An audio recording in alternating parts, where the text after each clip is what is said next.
Welcome everyone, and welcome back to many of you. My name is David Kirby. I'm responsible for the relationship management team in the Americas here at the dtcc.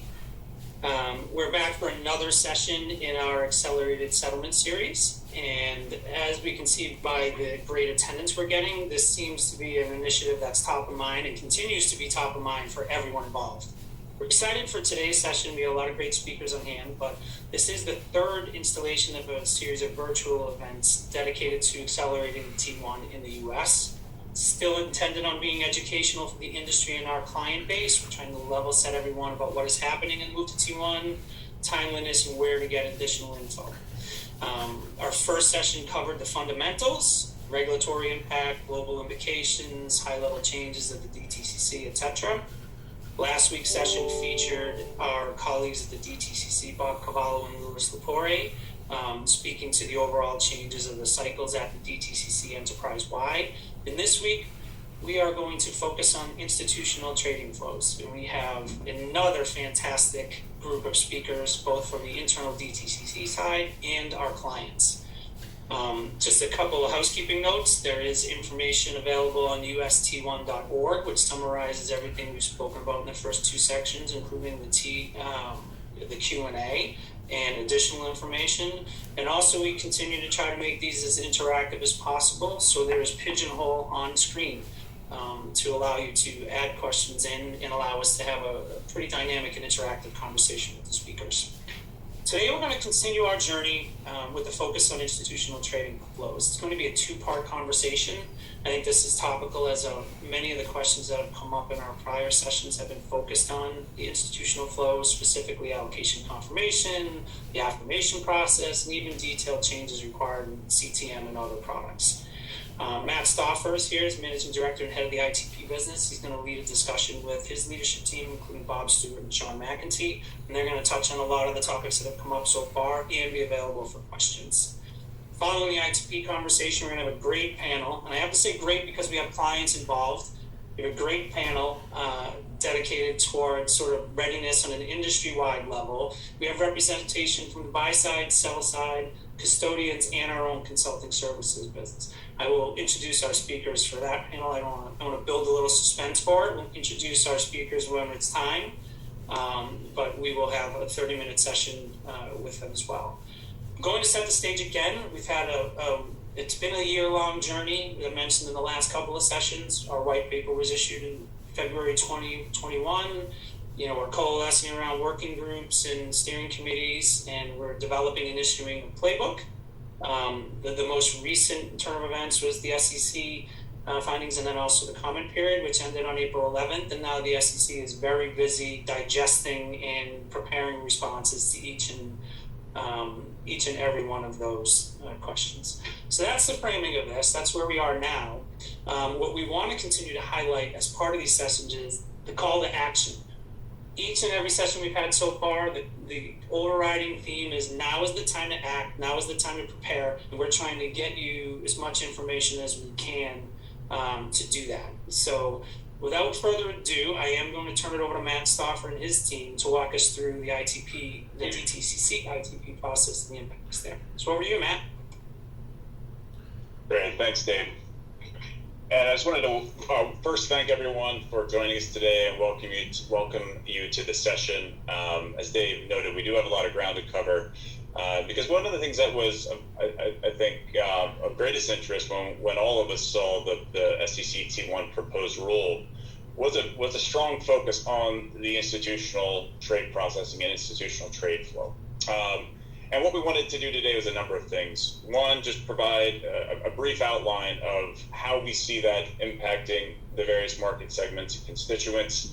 Talk a little bit about what we're doing at DTCC and ITP to help work with the industry, support the industry, and what the current focus is on as we proceed towards 2024. So let's talk just quickly about the proposed rules.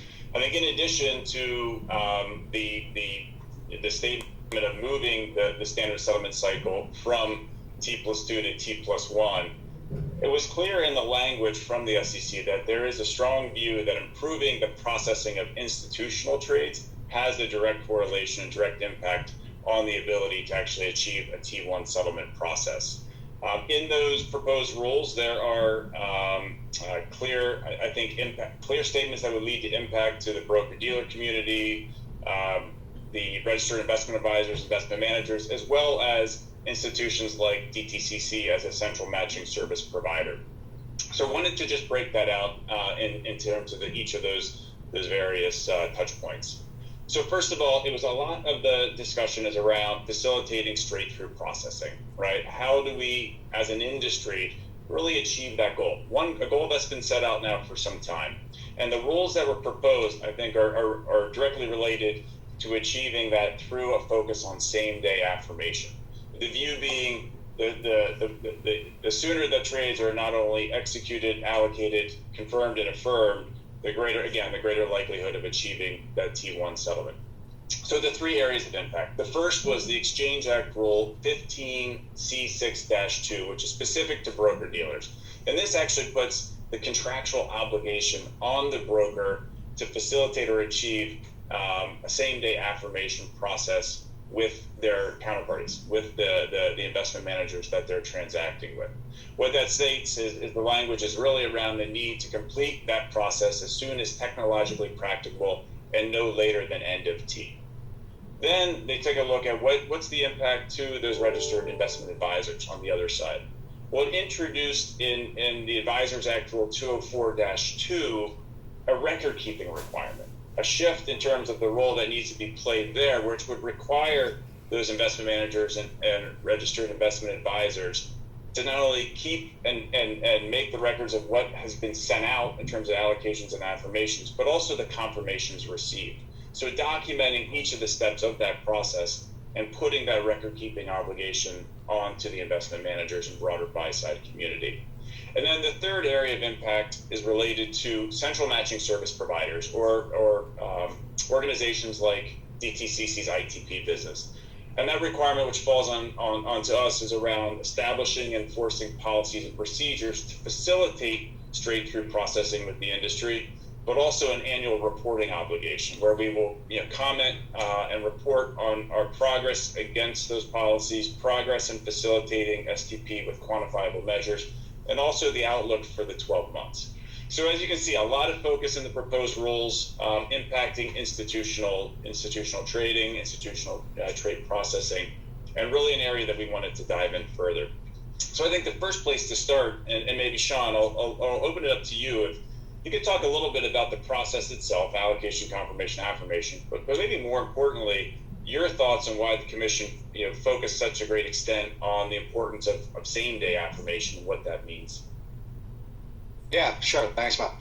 It's probably not surprising to anyone that ITP was engaged very early by both the SIFMA ICI working group and then ultimately directly by the SEC in these discussions, particularly around, as Matt said, allocation, confirmation, affirmation. We presented, I think it was the first meeting, in fact, of that SIFMA ICI working group where we presented data. The request was, you guys have a significant position in the market and sit on top of a lot of that data today. We'd like to have you present that to us and then talk about some of the recommendations, right? So we obviously supported those requests with both the working group and with the SEC, and they were also probably even more interested in trying to establish a correlation between the timeliness of an allocation, confirmation, affirmation process and friction in the settlement process. Fortunately, we had been doing some of that work in the background, working with clients, particularly with the early adopters of our Match to Instruct service, and we're able to demonstrate some of that correlation, which is particularly interesting, right? So what we were able to demonstrate to the working group and the commission is that there is a significant correlation between affirming trades and eliminating friction. So, what the data that we mined shows is that affirmed trades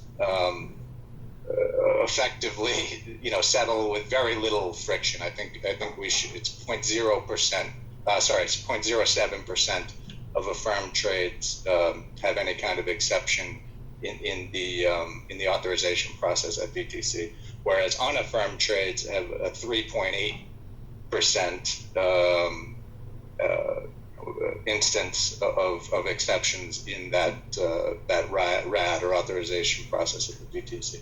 So 3.8 doesn't sound like a big number until you multiply it by U.S. equity volumes, and then you quickly see that is a significant amount of operational friction, right? And really, more importantly, when you put that in the context of T1, all of that exception handling happens today, typically on T1, right, where the exceptions fall out, and people have that day to research, reach out to the investment managers, get them involved if necessary, and resolve the exceptions. So that 3.8 number isn't, and we talk about this all the time, I'm not suggesting that's a fail rate for U.S. equities. That's the percentage of trades that have some kind of exception in the authorization process and typically require manual intervention.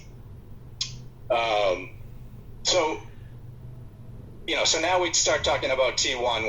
What does that mean, right? And why is same-day affirmation so important? So what we've done with the Match to Instruct initiative is we've really tied central matching directly to that affirmation process. So effectively, a central match in CTM is the affirmation of the trade. We auto-affirm it on behalf of the investment manager, right? And that trade flows directly down to DTC for settlement. So what we're doing is really shifting, by doing that central match in CTM on trade date, we're shifting those exceptions from a T1 process up into trade date, that shift left, if you will, and moving the exception process up. And we'll probably come back to a little bit of what that impact means. But what we were able to show through the data is that clients that have adopted that Match to Instruct workflow are actually achieving already a 99% affirmation rate by 9 p.m. So I think in the last webinar, Bob Cavallo talked about the timing of different cutoffs. We're proposing that affirmation cutoff would move in from 11:30 a.m. on T1 to 9 p.m. on T. And what the data shows is that we have clients today that are achieving 99% SDA, whereas clients that are still doing the legacy confirm-affirm workflow with the custodian affirming the trade, those numbers are typically in the low 40s at 9 p.m. And that was really the slide, if you will, that we shared with both the working group and the SEC that got a ton of attention, that gap between the 46 and the 99. So we think now with Oasis retired, the U.S. community fully on CTM, and the results that we're seeing, we're in a very strong position to drive broad adoption of that Match to Instruct workflow and really support the industry in this T1 journey. Hey, Sean, one of the things that I think also came out pretty loudly in discussing this with the industry was really the importance of accurate SSIs, right? To ensure the clear reference data required to drive settlement downstream. I think that was certainly a topic that we've all been very focused on. And Bob, maybe you can add a little bit of color around the discussions on it with the industry, but what some of the limiting factors are right now, and what we see kind of the focus going forward with certainly the brokers, but also the buy side. Yeah, sure, Matt. Happy to do that. So we've been extremely focused on creating that golden source SSI community within the alert product, and we've taken a three-pronged approach to it. First, focusing on the broker-dealer side of it, and that's been with the manual community that we know exists out there. There's a lot of smaller shops that don't want to use a utility for a number of good reasons. Unfortunately, that leaves the brokers to manage that. So what we've done to try to help the broker community is this year we actually kicked off a working group with 8 of the top brokers within the industry to truly understand what those pain points are, and then how do we solution it collectively together within the industry. It may mean additional investments within the alert product to help streamline that workflow from these smaller shops that don't have that utility, but we're working with the broker dealers to do that. Because one thing that concerns me with that process is the risk out there relative to cash SSIs and the increase we've seen as of late with potential fraudulent activity on those cash SSIs. If you're on the utility, it's fully automated, that risk goes away. So that's why it's really important. Broker-dealer community. The IM community has been focused on data and ref data, cleaning it up. How do you make it clean, concise? And we've been partnering with them with some of the data that sits on alert on behalf of them to help shore that up, as well as their ref database. That, along with tools that we have, such as ACAS for SSI enrichment and PSET matching, helps with that whole workflow as well. And then last but not least, and in my view, I think the most important component is the GCs. And the GCs onboarding to Global Custodian Direct, GCD, to promote that golden source of the SSI. It's machine-to-machine communication from the GC's SSI warehouse to our alert utility. And we've got a great story there. Of the 12.5 million SSIs that we have today, 5.3 million are GCD source, which is 43%. We've made up some great inroads there the last few years, and we hope to continue that. 11 GCs, currently 3 onboarding, and that addresses the cash concern with fraud that I just mentioned a bit earlier. So those are the 3 things that we're doing on the broker side, the IM side, and the GC side, and I'll stop there, Matt. Yeah, no, I mean, Bob, I think the focus on fraud prevention has certainly elevated, I think, to the top of most of my discussions with many of our clients, certainly around the role of secure and automated SSIs, to the point that I think it was interesting to see SIFMA and a number of the individual brokers include in their comment letter to the commission that the commission recommend, and some firms even asking for a mandate for the use of automated, central, secure modes of transmission and communication of SSIs, just due to the focus on fraud and also the operational breaks and friction, when SSIs are incomplete or are missing. So we'll see where that goes, but certainly a call to action from the industry here. But maybe talk just a little bit, if you can, on this is not just about obviously same-day affirmation, but the focus is on settlement finality and hitting, obviously some of the T+1 requirements. If you can add some thoughts just around, the importance of linking that fully together. Yeah, it's that cradle to grave is what I like to call it. And the cradle, it starts with CTM, building the authoritative trade record in Sean's world, enriching that trade with the SSIs from alert, attaching the appropriate PSET to ensure we know the location of that trade settlement. And then CTM now has the ability to attach a unique transaction ID as well, which I know folks in the industry aren't actively using it, but going forward, I think that could be a potential benefit to the industry overall. So then you have that authoritative trade record that's enriched, getting it out to the market in a timely manner, whether it's using our settlements management product or some other product, whatever the case, but getting it to the market as quickly as you can. And then if there are any issues with it, getting back timely and accurate trade statuses and potential exceptions. And we could do that within our DXM tool. So that really supports the full cradle to grave, CTM, with alert, with settlements management, with DXM. You have that full trade life cycle. And at the very end of it, you've got good data. So our data strategy is to start to look through that trade life cycle and pull out specific components that may have caused that fail, whether it's a bad instruction from the broker-dealer, whether it was late matching in CTM. We've got that all in-house, and our data analytics tool will hopefully get us there to a good place. And I'll stop there, Matt. Yeah, no, thanks, Bob. And we do need to wrap. I think one thing we can't forget, I guess, the proposed requirement on the buy side, right? This whole introduction of a record-keeping, record retention requirement. Just very quickly, Sean, what are you hearing from investment managers about this proposed rule and readiness to support that? Yeah, I mean, it's interesting. The topic of great discussion, fairly, a new requirement for some on the buy side, right, that haven't been as close to the affirmation process, maybe think of affirmation as something that their custodian worries about.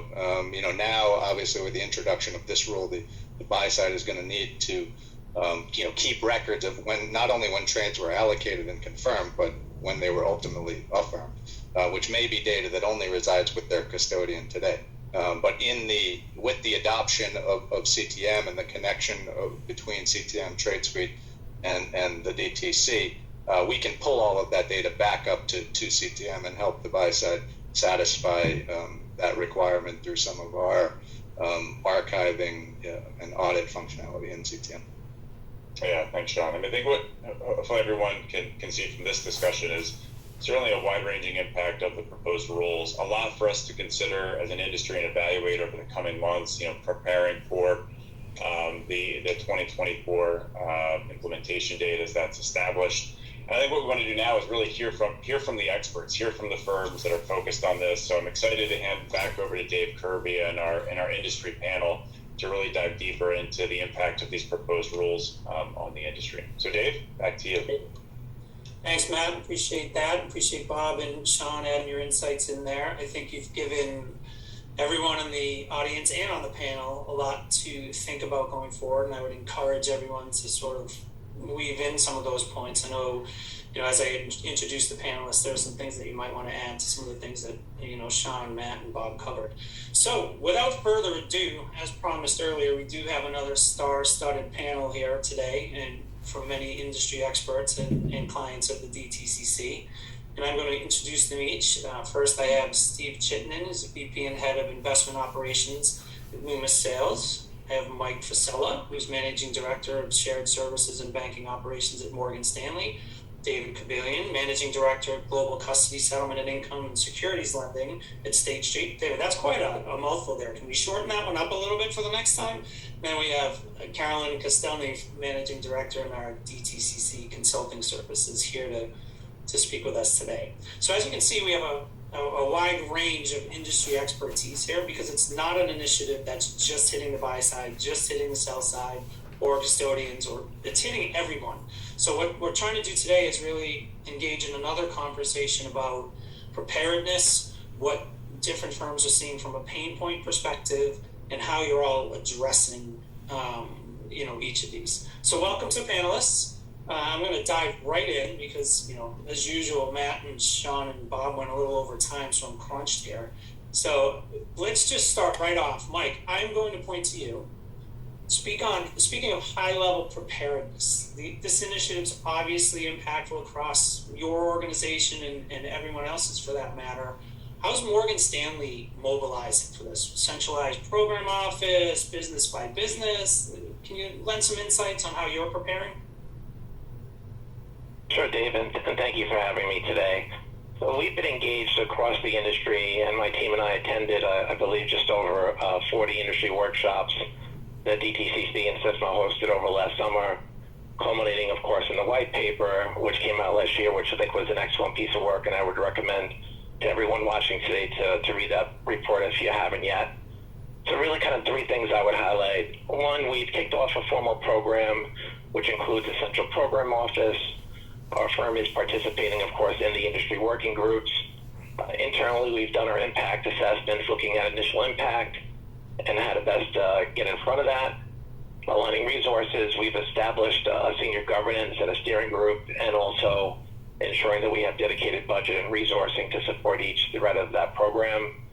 We are working firm-wide and front to back across ops, technology, business, and broader, both holistically by division and also by asset class, knowing there are nuances to the asset classes as well. So that's the first thing I would call out. Secondly, we are leveraging the T+2 work that was done back in September of 2017 when we last changed the settlement cycle in the U.S. So clearly that's a roadmap to follow. I don't think it's necessarily the same move, right? We know here there's material incremental investment that's required. There are nuanced impacts of T+1 on counterparties and resilience implications as well. So T2, I think, was more about what I would call a belt tightening, where T1 adds complexity and larger scale changes to support the new requirements. And then lastly, we've already started some outreach, talking to our counterparts. As we know, across constituencies, we need to align our plans. It's going to take a collective to get, T1 done in the right timeline correctly. And we operate in a complex world of many bespoke and bilateral workflows across buy-side, sell-side, outsources, vendors, custodians, and of course the DTCC. So the details matters, and we have to get them right. So we're looking closely at the implications both in the U.S. as well as global considerations. Great. It sounds like a pretty robust plan, Mike, and I think it warrants the initiative overall. Steve, how about you? From a Luma's perspective, can you speak to preparedness and what that looks like? Sure. So at Loomis, we often operate on a committee sort of basis, and so we're putting together a 2+1 committee that will mostly have representation from operations, but also from trading and the other business lines to look at all the various aspects of what T+1 means to us and what we need to do to prepare for it. Great. Thanks for that, Steve. And I'm sure, Mike and David are happy you're not just saying our custodians and our brokers are going to take care of it for us. So I'm glad you're ahead of the game on that as well. David, over to you. From a custodian perspective, share a bit of your planning. Yeah, very similar. From a State Street perspective, we created a corporate-wide project team, very similar to what we did back in 2017 when we shifted down to T2. We have focused areas between the back office settlements team, asset servicing and the impacts with corporate actions, income, etc., taxes, as well as focus on our technology, making sure that whatever we're doing internally, we have benefits for our end users to make sure that we're leveraging as much technology and STP as possible. Great. Thanks for that, David. And some of the points you hit on there, especially around the counterparties and some of your clients, will come up and speak to later, but I think that's really important. Marilyn, how about you from a DTCC consulting perspective? We've had a lot of conversations on preparedness with firms. What are you hearing from our clients? Sure, thanks, Dave. Consulting services has already begun supporting clients who will be affected by the move to T+1. In this role, we've really seen a gradual uptick in the number of clients who are starting to prepare for the impacts on their policies, their procedures, and their processes, yet they also want to maximize technology and operational efficiencies. Through some of the conversations we've had to date, we've observed really varying levels of preparedness. Some firms want to get ahead of any future time limitations and thus have started to prepare now, but others are taking a wait-and-see approach, and they want to understand what their peer firms are doing. In other conversations with clients, we've observed that some are taking even just holistic style changes to their movement to T+1. So some firms are tackling the issue by assessing each business line separately, but this then begs the question of how interconnectedness amongst departments should be tackled. And then similar to what Mike was explaining in his response, other firms are taking a really enterprise-wide or program approach. But with this approach, firms do need to be cognizant of the longer lead times for delivery. But most importantly, what we've seen from our conversations with clients to date is that firms are starting to prepare by understanding what their pain points are, or what they will be in the future.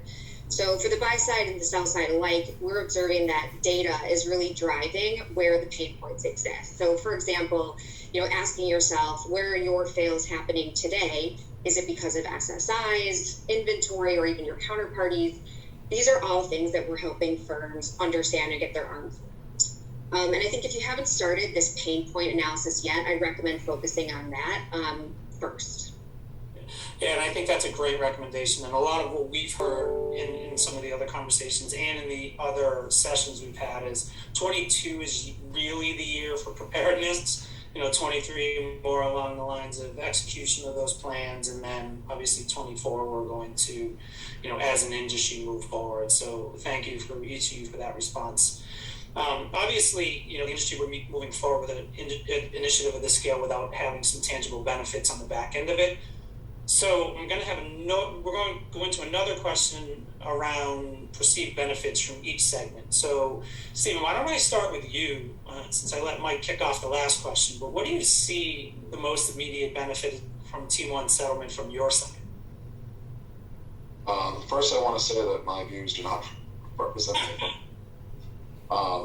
As a head of operations, at an asset manager, I feel like T+1 is a lot of work. It's going to cost a lot of money, and as an asset manager, there isn't a ton of benefit. But I do certainly support the industry initiative to do so, and we'll definitely get there. But it's a big lift. So don't want to be too controversial, but that's just sort of my personal view.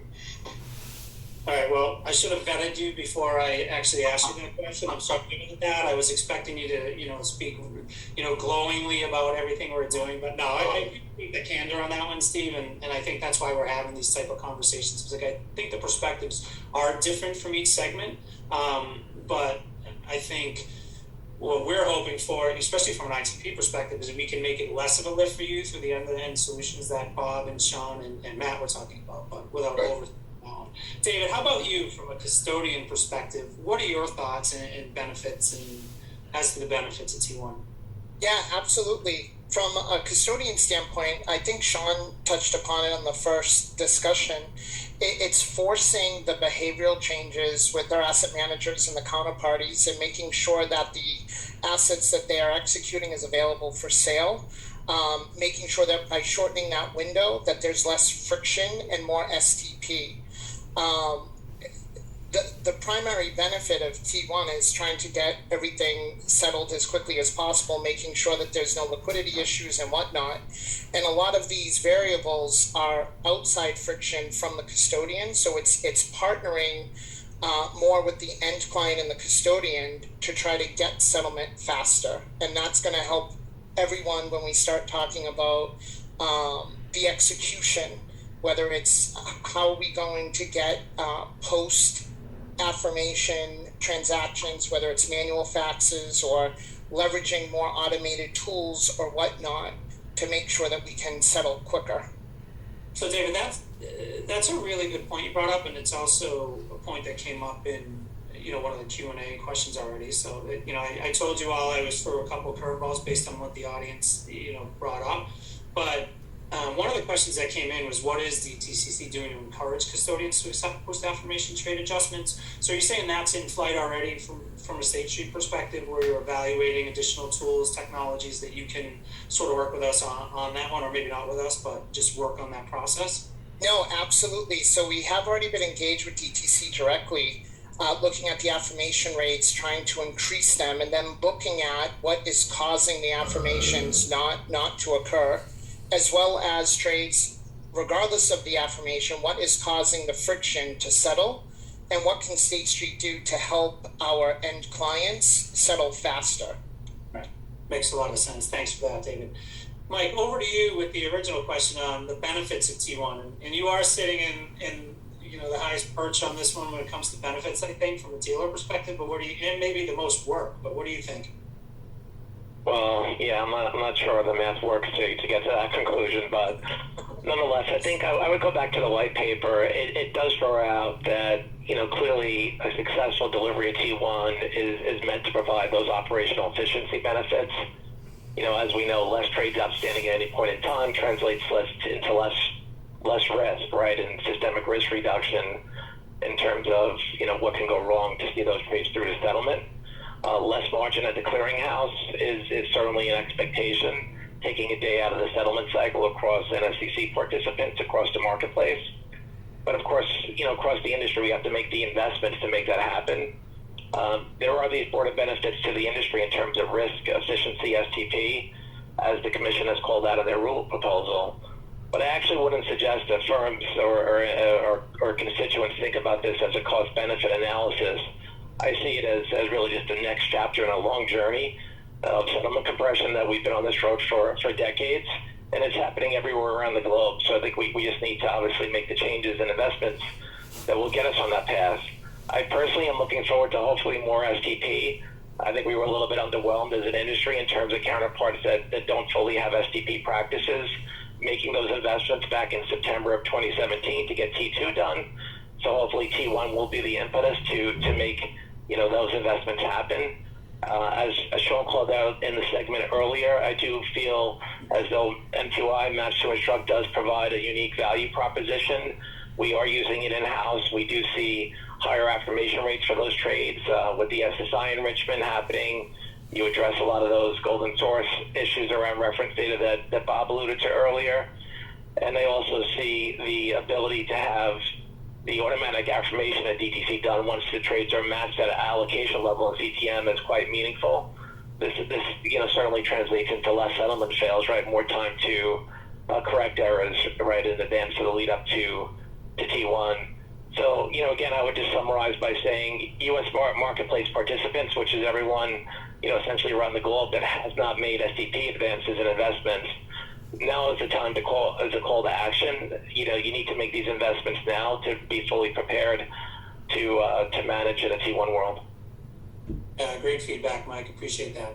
Carolyn, I promise I'm not going to ask you last every single time, but I will, go to you one more time last up on the benefits of T1. What are you hearing from the client base? Sure. So we definitely will have some overlap with the other panelists. But I think we really have heard from our clients about 4 potential benefits of moving to T+1. The first is obviously a reduction in risk those risks that drive increased margin requirements. Secondly, we've heard that T+1 may reduce not only operational risk, but also systemic risk across the industry. Third, we've heard from clients that T+1 could reduce the number of unsettled positions and thus reduce the number of resources needed to manage that risk, which then results in a reduction of costs for firms. But finally, and what I've been really pleased to hear so far is DTCC's central position within the security space can provide them with just overall greater efficiencies with regard to T+1. We've heard from clients that they're keen to utilize DTCC's benchmarking data to understand how well prepared they are versus their peers, but they can use that type of data in other parts and processes in their business. So yeah, a little bit repetitive with the other panelists, but I hope that hopefully that would contribute something. No, it's great, Carolyn. Thanks for that one. Much appreciated. So we are going to go into a little bit more of the behavioral versus technology changes that we've talked about over the last couple of panels, and I think Bob Waller from Deloitte really laid it out from 2 different types of changes that firms really have to consider, one being behavioral and the other being the technology change. So I'm going to start this time. I'm going to mix it up. I told you guys I was going to start with Mike, but this time, David, I'm going to start with you. If you're to think about the behavioral versus technology changes at State Street that are going to be required for, sort of an acceleration to T1, what are the first things you think about, and how are you, assessing the impact on both technology and behaviors in your firm? Yeah, so we're looking at them both, quite honestly. So right now, we have centers of excellences, if you will, for pieces on the trade life cycle. T1 is really pushing us to think differently on how to create an end-to-end process as it relates to securities, and making sure that we have an ownership all the way along the cogwheel. One of the strongest ally to that behavioral change is making sure we have the infrastructure and technology to go through the conveyor belt all in an end-to-end format. And that is exactly what we have been investigating over the past 6-7 months, and what we're working towards before the go live of T1. Great. Thanks for that. Steve, how about you on the behavioral versus technology, or do I shudder to ask you any more about this one right now? No, I'm prepared to answer that. So from a process perspective, it really is going to require us to take a hard look at, the historical or the legacy systems that we have in place. For example, right now our affirmation process, we do it from our own trades. It happens in our accounting system overnight on, basically T+1 at like 2 o'clock in the morning. Clearly that's too late for the new world. And so, we're going to have to rely on, CTM and match to instruct, making sure affirmations are happening on T. There are challenges there because, oftentimes our traders are executing and allocating their trades at 5:30, 6 o'clock at night. And so, for a variety of reasons, which are all valid, but, it puts a lot of pressure on my settlement staff, and, that leads to, how am I going to staff that? Do we need to have people on duty, at 6, 7 o'clock at night to be watching for trades, being affirmed and matched?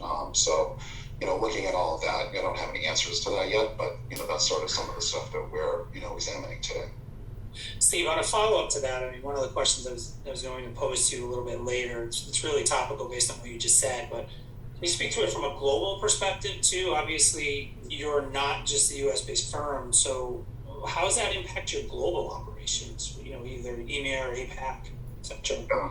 I mean, it's a huge impact, certainly, with the lack of harmonization when we move to T+1, so US will be T+1, but Europe will likely remain T+2 unless that changes before we get there.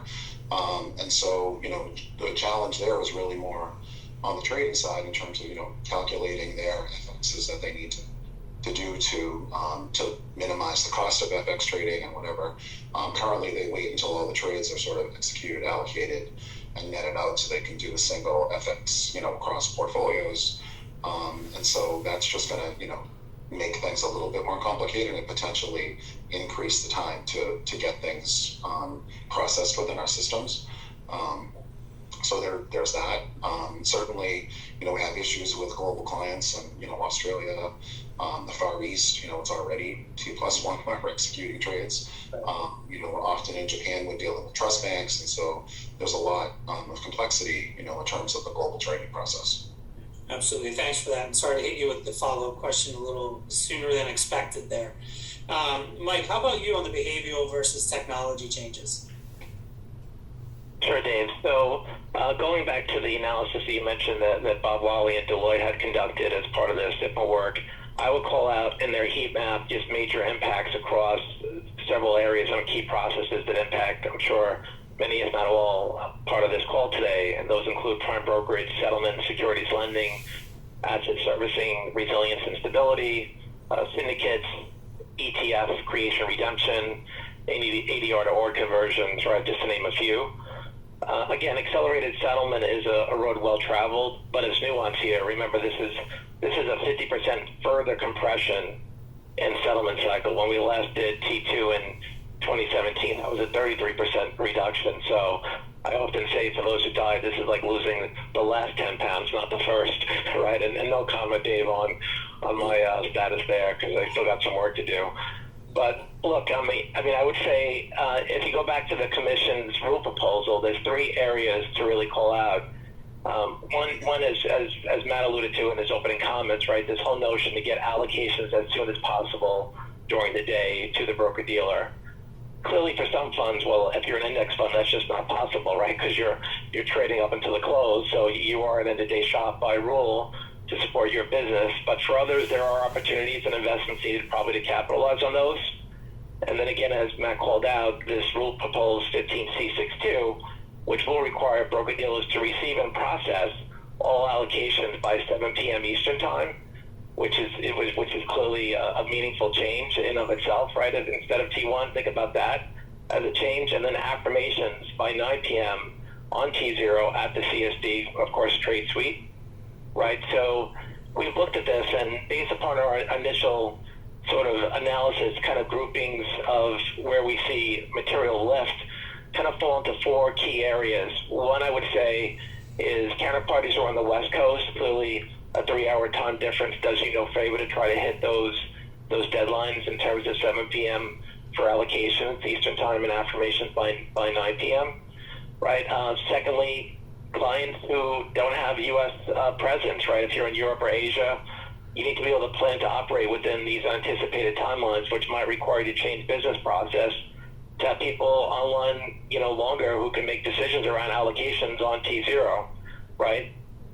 Thirdly, I do see some niche areas specific probably in certain asset classes. Uncoincidentally, probably a lot of those in smaller shops that trade fixed income. I think the larger players are well positioned, but smaller shops have comparatively lower STP investments and capability around affirmation. I think those are borne out in some of the DTC stats as well. And then lastly, counterparties everywhere who just haven't invested front to back in STP. The adoption of industry standards and solutions. Now is the time to play catch up if you're operating in a legacy environment, right? So that's where we're seeing the investments needed. Thanks for that, Mike. I do have a follow-up question. Carolyn, I am going to let you lead the next question, so I'm not going to ask you about behavioral versus technology on this one. But Mike, as a follow-up to that, to what you just said, one of the questions that came through in our Q&A was around account openings at brokers. Right now, there's a possibility that you're opening them up on T, right, from a client side. What does the account opening process look like for you in a T1 world? Is that even possible anymore? It's absolutely a fantastic area, right, to question, because this is going to become a key pay point. You might say 1562 requires the counterpart to affirm the trade in trade sweep by 9 p.m., but they can only affirm it if the broker is sent the confirm, right, if they're not on M2I, which is another reason probably they use M2I. But in that workflow, clearly the broker-dealer would have to open a sub-account if they didn't have one open already, get the settlement instructions for that, and then facilitate the opening, allocate the trade on T0, send the confirm due trade suite, and then have the client enter their custodian, depending on how they're set up, affirm it by the 9 p.m. on T0, right? So broker-dealers, as many will know, if it's execution-only business where the broker is opening DVP, RVP accounts and call it a COD fashion, they maintain and open a subset of accounts that's, a subset compared to the full investment funds that the investment manager will have open on their side, right? And there's lots of reasons why that probably makes sense in terms of not having accounts open they're not actually using, which would probably get closed for inactivity and then generate things like statements and other reporting that's unnecessary and unwanted anyway, right? So there is, a balance between having an optimal amount of accounts and static on hand at the broker-dealer versus being able to fluidly open and retrieve that information on the fly. So this sort of implies what are the headwinds for a broker-dealer being able to get that information in an automated fashion when they do have to open an account. Clearly having a counterparty on alert is probably the most meaningful difference in, a small headwind or a huge one, right, in terms of STP process and time to turn it all around, right? So I do think, especially when you look at SSIs that need to be added back at the broker-dealer, which many will know if it's non-alert, there are callback verifications that many broker-dealers, including ourselves, will require, right? So these are all important considerations in thinking about your process end-to-end and knowing how that would work under a T1 timeline, knowing, again, what's proposed right now in the rule in terms of 15C62 with the T0 deadlines. Right. Thanks for that, Mike. And the alert topic is one that's close to home for us. I mean, Bob Stewart and I did a podcast recently to talk about some of the implications of it, and we could host an entire session on that. But on this topic, I'm going to move forward because we have a few more questions to touch on with the panelists, and then we're going to go into a Q&A. I'm going to skip to Carolyn on this one just to give you an opportunity to lead off on a question. From a client perspective, both buy side and sell side, the data is critical to understanding where inefficiencies lie. Everybody's talking about how they become more efficient. Can you speak to some of the examples where the data has come up, as a way to work with you in the consulting side? Absolutely. So as you said, data is really going to be one of the key elements of a firm's success. What we're hearing is from smaller firms, they generally tend to have more simple or straightforward operating models. But nevertheless, despite the simplicity, these small firms are still interested in taking a more data-driven approach to ensure that they can actually demonstrate or evidence appropriate actions taken that are aligned to the potential SEC changes. Conversely, we're hearing that some of the larger firms, whilst they've started their preparations, they still have extra work to do to understand the readiness of their clients, and thus the underlying data is going to be critical to that assessment. Fortunately, DTCC has the unique ability to access and analyze not only a firm's own performance data, but the performance data of its clients at the key points in the post-trade lifecycle. And this facilitates more targeted or direct client conversations and necessary follow-up actions. Consulting services, with a client's permission, can access a firm's matching and settlement performance data through a variety of DTCC's CTM and ITP solutions, and also through the aforementioned benchmarking data that I spoke to earlier. So it's solutions like this that have really resonated with the clients we've spoken to date. Thanks for that. And the only thing I'll add to that is, and it actually builds on Mike's point earlier, some of the things that we're looking at with counterparties, even extending it into alert.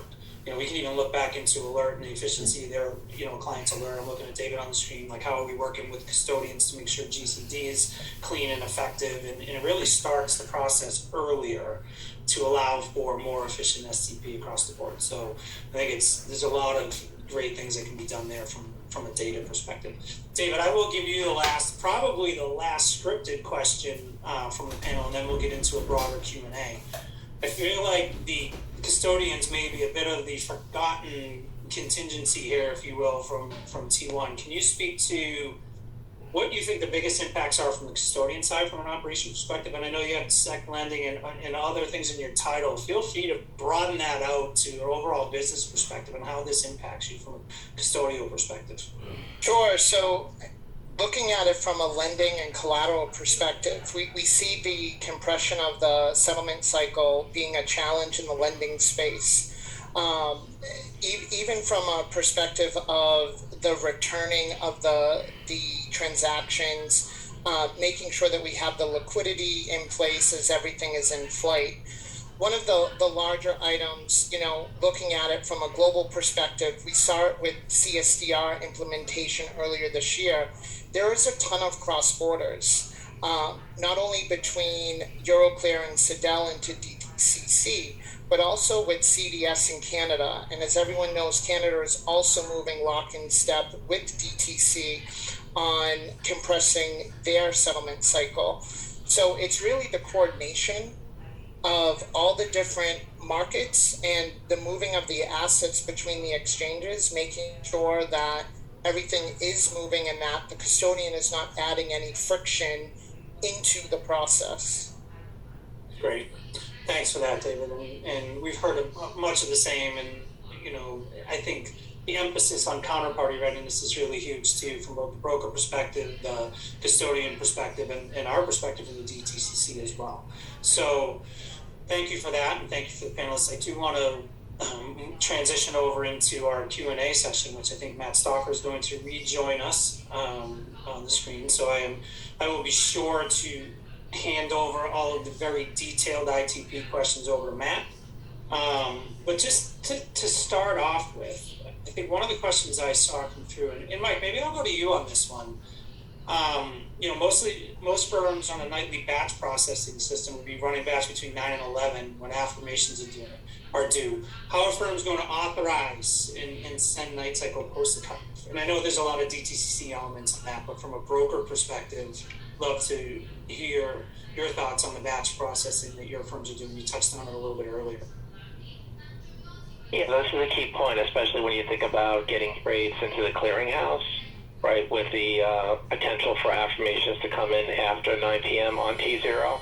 So there are active conversations happening with DTC on how to enable additional workflows in the lead-up T1 to ensure that those trades can get matched and submitted to be part of NSCC for eligible for netting right at the clearinghouse. So those are active discussions, and I think our prior panelists, and not today's session, but last week's session, particularly Bob and team, should be able to answer that one more fully from a DTC point of view. Yeah, from the DTCC point of view, we got that one, and I think it'll be on the ust1.org as part of the follow-up question, so that was good. I was leaning to you for more of the broker process and what you're doing, so thank you for that. I wouldn't put you on the spot for our answers on that one. Thank you for that, but it was a highly voted for question on our pigeonhole today, so I wanted to make sure we were doing that. I think this question I'm going to point to Steve and Carol and even Matt, and I'll go in that order. Steve, I know you're going to love this one, but what should the buy side be doing right now to get ready? And obviously, we need to look at the technology that's going to be required to get to T+1. I already talked about firms looking at their internal processes and things like that. So it's really I think that firms need to start now. I mentioned that there's money to be spent and there are things to do. So if you haven't got a budget yet, get one soon. And try to rally your troops and figure out what you need to do. Work with either DTC or whatever vendor you're using. Obviously, DTC is not the only game in town. And so I would just encourage firms to really start moving on it. 2 years flies by fast. Carolyn, your thoughts? I think clients right now on the buy side, or anyone really, can start asking some kind of critical questions internally. So, for example, you should be asking, what processes should be automated, or what controls need to be updated so that they remain effective after the transition to T+1? What technology stack changes need to be implemented? And even are your firm's current management information, governance, and escalation frameworks appropriate? And then once you answer those questions, or you start to answer them, putting a bespoke program in place to understand how you can best effectuate any necessary changes will be really key. I think that will be really important in the coming days. That makes sense. Matt, I'm going to tweak it a little bit for you just because of the amount of questions that are coming in around the ITP product set. There's a lot around CTM and or alert and the importance to the T1. You know, Steve had mentioned we're not the only game in town, but can you speak a little bit more to the investments we're making in sort of the end-to-end connectivity of all of our products and how that does help firms prepare for T1? Yeah, no, certainly, Dave, and I think key to that is the integration. You made the comment how we're integrating the various components. I think that's really our overall ITP platform strategy. The importance is understanding that trade and across the entire life cycle, as I think Bob Stewart spoke about in our earlier conversation. So we're making significant investments in a number of areas. One is applying, a UTI or Universal Trade Identifier at CTM at the point of central match and having that persist throughout the trade life cycle. So you have the lineage, and so firms both on the buy side and sell side can have visibility in that and visibility into the disposition of that trade. So that's an investment that we made in 2021 and we're seeing continue throughout this year. We continue to make significant investments in our underlying technology, focusing on resiliency, redundancy, supporting the throughput and the volumes that as an industry I think we've experienced starting in 2020, but now obviously really sifting through today just due to the market volatility and high volumes. So a significant investment in our underlying technology stacks as well. And I would say instead of financial investment, we're also making a meaningful amount of industry engagement, thought leadership, and partnership. We've established working groups with the industry around our CTM application, around alert, around the overall kind of T1 flow, so that we are partnering both in terms of what additional requirements need to be added to our services and what additional value can we create. And I think looking at that through the lens of data has been really key, right? And being able to analyze, interpret, and then provide that operational performance data back to our clients, I think really underpins this overall strategy. Thanks for that, Matt. There's been a ton of questions coming through, so I'm trying to, put them together a little bit so that we can, answer as many as possible. So David, I'm going to move to you. There's a question around fails and fails management, in the T2 environment, which is obviously key to the custodian community. There's also a GC Direct question out there. Can you speak to sort of what you're doing from an SSI perspective and how you feel like that influences fail rates and how it kind of sets you up for T1, if anything? So, like I said at the beginning, we've been looking at the affirmation rates as well as the fail rates and trying to determine if the fail is caused by the SI or the platform that the clients are using. Many custodians, State Street included, have a lot of tools that we provide the customers. So whether or not they're using a tool that's built for our internal middle office or whether they're going with the vendor, that they can get the SIs in quicker to remove some of that friction. Great. Thanks for that, David. Okay, we are going to wrap it up. I'm going to give one more broad question for everybody, which I wanted to end on the panel, but we're going to end it here on the Q&A instead. We each have about 45 seconds each to talk about the one consideration in T1 that's keeping you up at night or that you think firms should focus on. So Mike, I kind of skipped over you a little bit in the Q&A session there. I'm going to start with you on that one. Yeah, so as far as keeping me up at night, if it's not my 3 dogs and the 2 kids, but other than that, I would say, going back to the point Steve mentioned, this does impact you, right? So if you don't think it does, you probably just haven't looked close enough at your processes. So you need to get your budget in place and really make sure you have the right program and support around you. And also the point Matt mentioned around resilience, right? This can't just be a model that works on sunny days. Think back in March 2020 where the industry saw, record volumes day on day. It has to work in that kind of world and even worse, right? So don't be guilty of a failure of imagination, as our regulators would ask us to not be guilty of. Perfect. Steve, how about you? So thinking about it, I think that, one of the concerns that I have among many is that, given that our trades are being done at the end of the day, we have a very large presence in the retail or SMA space. Yeah. We're already kind of crushing into timelines because those sponsors really require us to upload our trades by, say, 5:30. So, meeting those deadlines and a shortened settlement cycle are going to be challenging. So we'll need to really take a close look at our technology around that line of business in particular. but other than that, it's just all the things we've already discussed in terms of process, technology, budgets, things like that. Okay.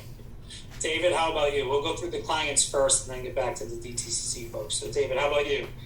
So what keeps me up is really just pushing the clients to act and engage. So, we spoke a lot what the custodian's doing, but what we're trying to do is push as much information through our market bulletins to our customer base, but we'd love to hear from them, small, large, medium, what they're doing to prepare and what they need from us to help facilitate a much seamless transition. Thank you for that. Carolyn, what are we hearing from our clients, or what's keeping you up after discussions with the clients? Sure. The whole point of consulting services is to help clients. So I would hope that our team helps people sleep better at night. That is our end game here. But if I were a client, and what I think some of the clients are nervous about is staying organized and making sure that you have a really effective program in place and that you don't miss any small detail that could result in really widespread problems for your firm when the compliance date comes due. That's perfect. And Matt, is a critical piece of the puzzle here. What are your last thoughts on the topic? Yeah, no, I think what we've heard today over the last hour is it's multifaceted, impacting every segment, impacting multiple process areas, ops, tech, etc. I think maybe the encouraging thing for me to that I think about and pass on to the industry and everyone on the call today is that there are solutions available now, right? And the good news, I think, is that those solutions can be leveraged. Can help the industry prepare to really achieve a T1 settlement cycle. So I guess what keeps me up at night and is, are we as an industry preparing soon enough and planning ahead and being able to, I think, follow some of the advice that the other panelists noted around preparation and establish and execute on the good plan, because the solutions are there. It's just a matter of taking that coordinated response and working together as an industry to achieve this goal. Great. Thanks for that, Matt. And thanks for all of our panelists today on both sessions. I thought it was fantastic and a continuation of some very valuable information that we're trying to share and educate our clients. So thank you for everyone, or to everyone for participating, and especially thanks to everyone who signed in to join us today and hear all of our speakers. We do have another session coming up next week to talk about asset servicing and the impacts to that part of the process. And we also have one more session in June to discuss sort of almost everything else, not to bucket it into one last thing, but there are a lot of implications to lending, to financing, to ETFs that haven't really been discussed yet, but we are going to cover those in our last sessions. I think, again, there's a lot of information that's been shared. I think we're doing the best that we can to put the responses to everyone's questions on ust1.org. I think it's a key part of our strategy to help our clients continue to be educated on that, so continue to go back there. The replays are available, as well as if you haven't had enough time with us today, please go back and see it one more time. But most of all, I'd like to thank our clients for participating. I think it's important for this initiative for broader collaboration across from we had buy side, sell side, custodians, infrastructure, everyone represented today, and I think that continued focus on all segments of the industry is important to this moving forward. So thank you, everyone. I look forward to seeing you at another session coming up next week or in June, and appreciate the support from everyone involved. Thanks again.